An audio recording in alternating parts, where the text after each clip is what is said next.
Hi students, welcome back. Welcome back to a new class of grade 6 English. Today we are going to learn chapter 3 second module. The name of the chapter is The Story of Ekalavya. Page number 21 in your literature textbook. Now let's see what are the learning objectives of today's class. To learn that a strong will to succeed can help achieve goals. To analyze the character of Ekalavya. To recognize the emotional stakes in the story. Ekalavya is a story which is taken from Mahabharata. The summary of the story so far is like this. Ekalavya was the son of a tribal chief from the western part of the forest Hastinapura. He loved archery and hoped to train under Dronacharya. Drona had a Gurukul in which he trained boys from princely family to become archers. Ekalavya's father knew it would not be easy for her son to realize his ambition. For one thing, they belonged to a forest tribe, and in those days, people did not easily change their way of life. And for other, Drona may not be willing to teach her son, for he was engaged to teach only warriors. And yet, he sent his son with the blessing to meet Drona. Ekalavya went to the Gurukul and bowed in front of the great teacher and asked him to accept him as his student. Drona was sad. He could not teach a tribal hunter's son.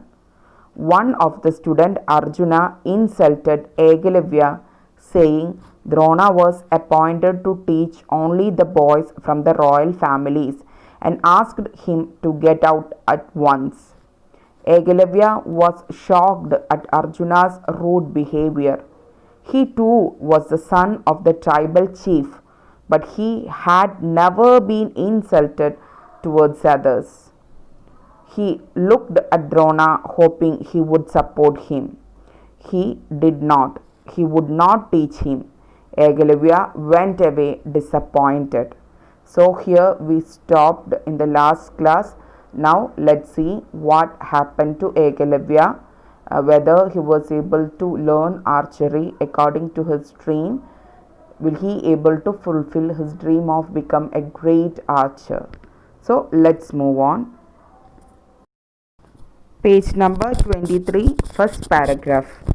Ekalavya soon reached his own forest.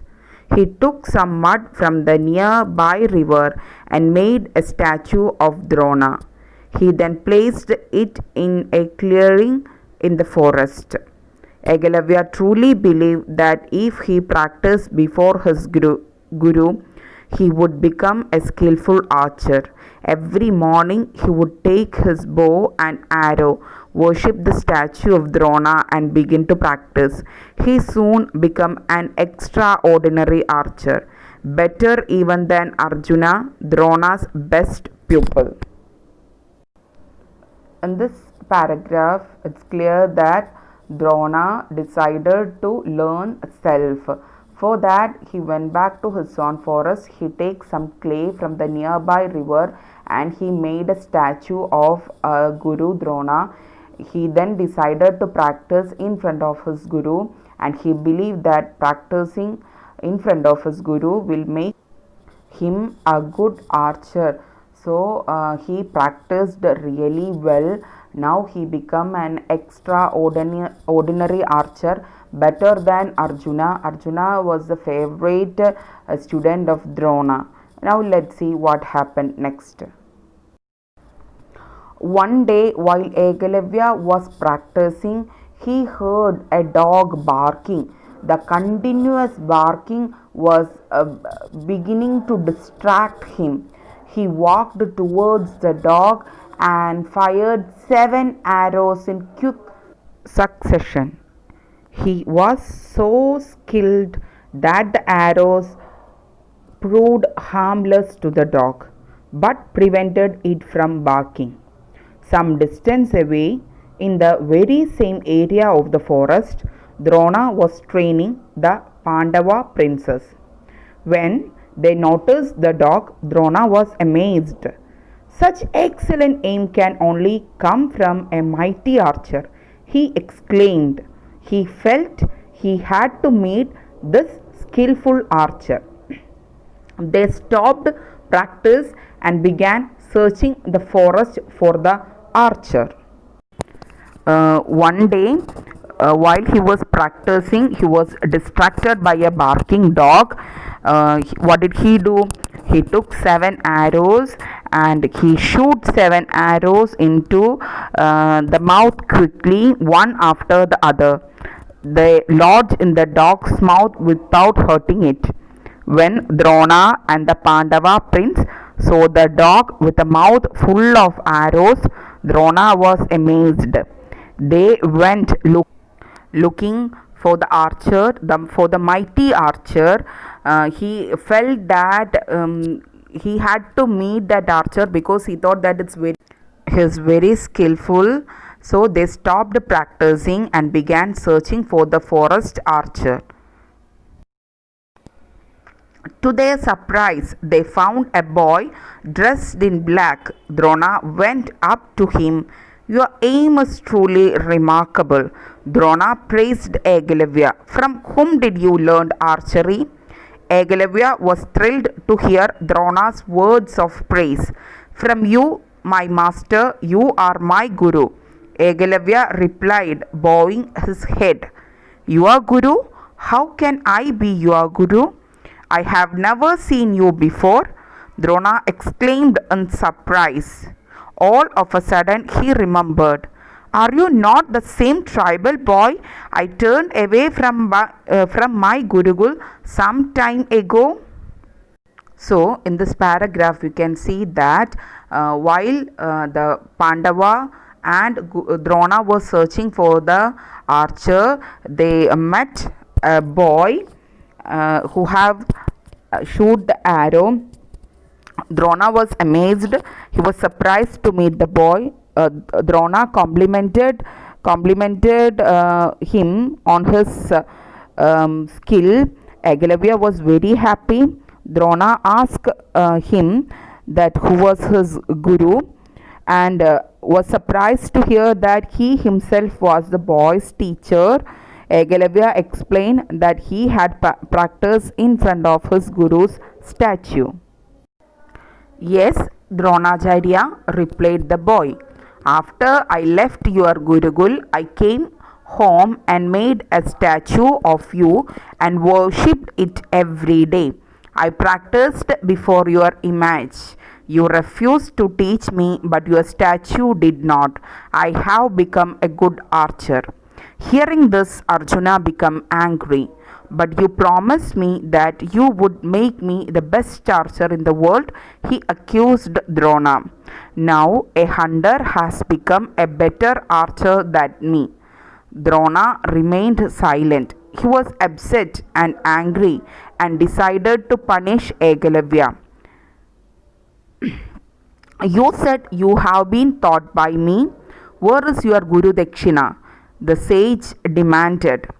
Ekalavya was overjoyed. Dronacharya, I will be the happiest person on earth to serve you.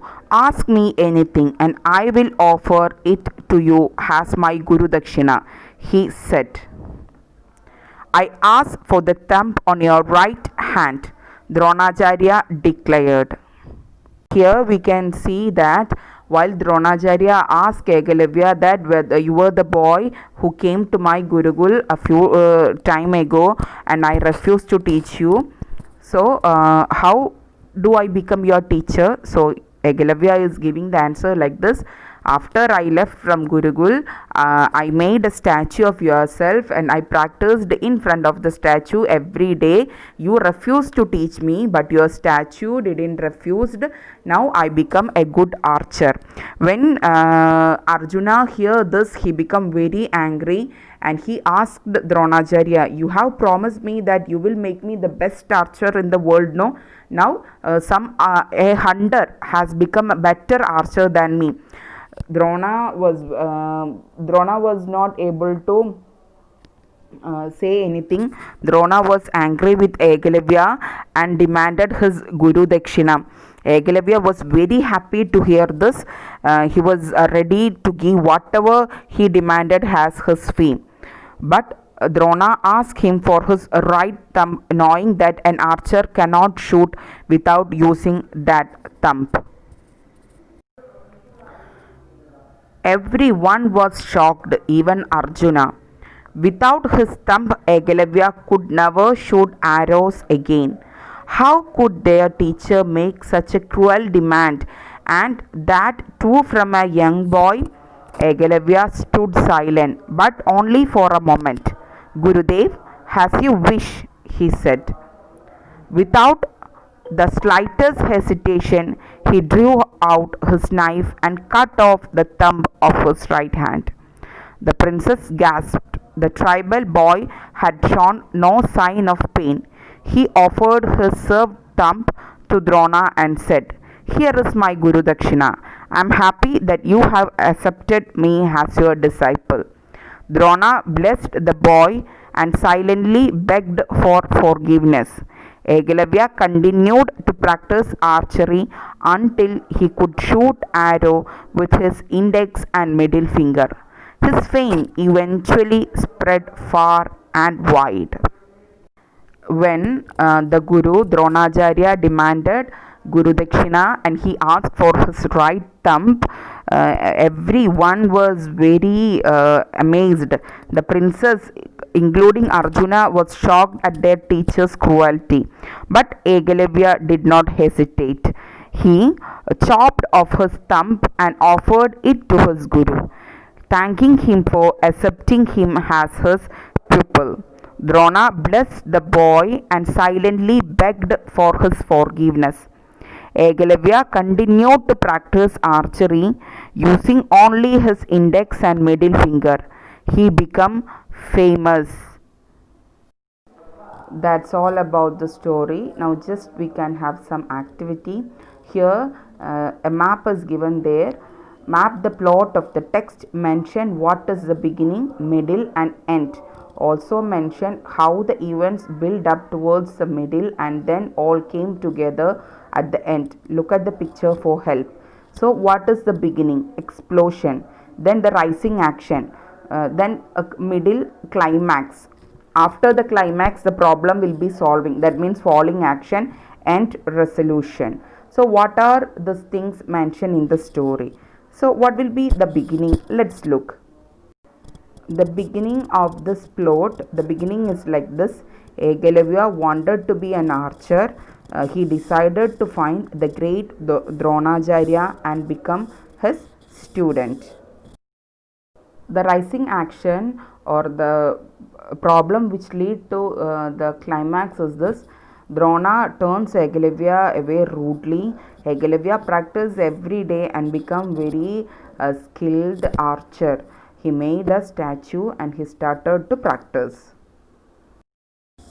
So this is the middle or climax of the story, that Drona sees the work of a skilled archer and finds Ekalavya in woods. He asks for his Guru Dakshina. Ekalavya cuts off his right thumb and presented it to his Guru as his Guru Dakshina. In the following action, we can see that everyone, including Arjuna, was shocked and Drona is filled with remorse. Now let's see what is the end. At the end of the story, we can see that Ekalavya became a great archer. He learned to shoot only with his index and middle finger. His fame spread far and wide. So that's all about the mapping of the story. Dear students, hope you all got the lesson, the story of Ekalavya. Read your lesson once again before entering our online classes. So thank you students, thank you for listening. Have a nice day. Bye.